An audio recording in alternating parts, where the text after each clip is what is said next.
students, welcome to our English grammar class. आज हम आपको इंग्लिश ग्रामर का वो चीज बताने जा रहा हूँ जो हम में से स्टूडेंट्स तो गलती करते ही हैं, साथ साथ कभी कभी हम लोग जैसे टीचर भी गलती कर देते हैं। और उस टॉपिक का नाम है आर्टिकल्स। हम जानते हैं ए, एन और डी को इंग्लिश ग्रामर में आर्टिकल्स कहते हैं। ये बड़ा ही ट्रिकी लेसन है। अक्सर जो है इसको जब भी दिया जाता है एग्जामिनेशन में, fill in the blanks with articles, अक्सर हम लोग गलती कर देते हैं। यहाँ तक कि राइटिंग में भी जो है गलती हो जाती है। इसलिए आज हम इस लेसन को आपके सामने कोशिश करेंगे कि अच्छी तरह से हम आपको समझाएं और आप भी अच्छी तरह से इस लेसन को लर्न करने का कोशिश कीजिए, ताकि आपका इंग्लिश स्पीकिंग में या राइटिंग में इस गलती को आप न कर सकें। और आज हम आपको ये लेसन स्लाइड शो के जरिए दिखाएंगे। Move to our slide show on the computer. Articles A, and the are called articles. Articles are used before nouns. मतलब हम लोग आर्टिकल को नाउन से पहले यूज करते हैं।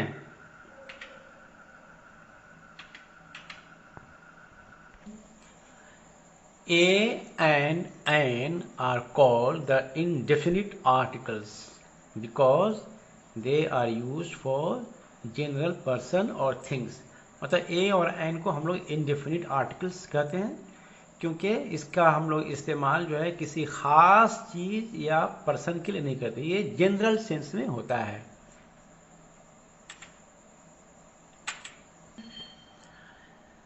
The is called the definite article because it refers to some particular things or persons. The को हम लोग डेफिनिट आर्टिकल कहते हैं क्योंकि इसका इस्तेमाल हम किसी खास पर्सन या किसी खास चीज के लिए करते हैं। ये जनरल पर्सन या जनरल थिंग्स के लिए नहीं होता है, माने किसी भी चीज के लिए नहीं होता है, एक स्पेसिफिक चीज के लिए हम लोग दी का इस्तेमाल करते हैं। अब हम लोग देखेंगे कि ए का इस्तेमाल कहां पर होता है, मतलब use of A. Read the following sentences. 1 number, he reads a book. 2 number, she draws a picture. Number 3, the baby plays with a doll.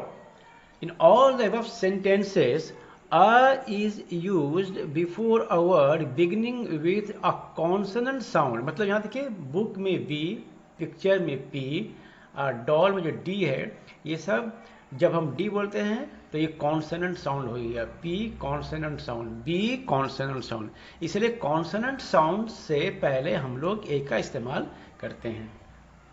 अब देखिए use of an. Read the following sentences. Number 1, he buys an orange. Number 2, she walks under an umbrella. Number 3, my daughter loves to eat an egg daily. Number 4, an apple keeps a doctor away. Number 5, the mirror forms an image. In all the above sentences, article an has been used before a word beginning with a vowel sound। मतलब यहाँ पर देखिए, ये जो N है, orange से पहले है एन, अम्ब्रेला से पहले एन, एक से एन, एप्पल, एन, इमेज। अब ऑरेंज में ओ का आवाज जो है, अम्ब्रेला में जो आ का आवाज जो है, एग में ए का आवाज है, एप्पल में ए का आवाज है, इमेज में ई का आवाज है। तो ये जो ओ, आ, ई, आ, ये जो साउंड है, we call them the vowel sound. इसलिए वॉवेल साउंड से पहले जो है हम लोग एन का इस्तेमाल करते हैं। Use of a before a vowel. अभी हम लोगों ने क्या देखा, ए का इस्तेमाल करते हैं किसी कॉन्सोनेंट साउंड से पहले या कॉन्सोनेंट से पहले। कुछ पिकुलरिटीज है जहां पर हम लोग ए का इस्तेमाल करते हैं, माने वॉवेल लेटर से पहले। ठीक है, जैसे देखिए यहाँ पर mister John teachers in A university. Number 2, he is not a member of a union. Number 3, this is a 1 rupee note. अब in the above sentences, the letter U in words university and union is pronounced as U. माने YU की तरह हम लोग इसका pronounce करते हैं university में और यूनियन में, ठीक है, जो कि ये कॉन्सोनेंट साउंड हुआ, ये वॉवेल साउंड नहीं है। उसी तरह से द लेटर O इन 1, ये जो 1 रुपी नोट में जो यहाँ 1 है, यहाँ का जो O है, इसका जो आवाज है 1, हम लोग WA की तरह इसका हम आवाज निकालते हैं। This is not a vowel sound, it is a consonant sound. इसलिए यहाँ पर सबके पहले ए का इस्तेमाल हुआ है, article a is place before the words. उसी तरह से use of an before A consonant. Read the following sentences. He is an honest man. Number 2, she waited for an hour.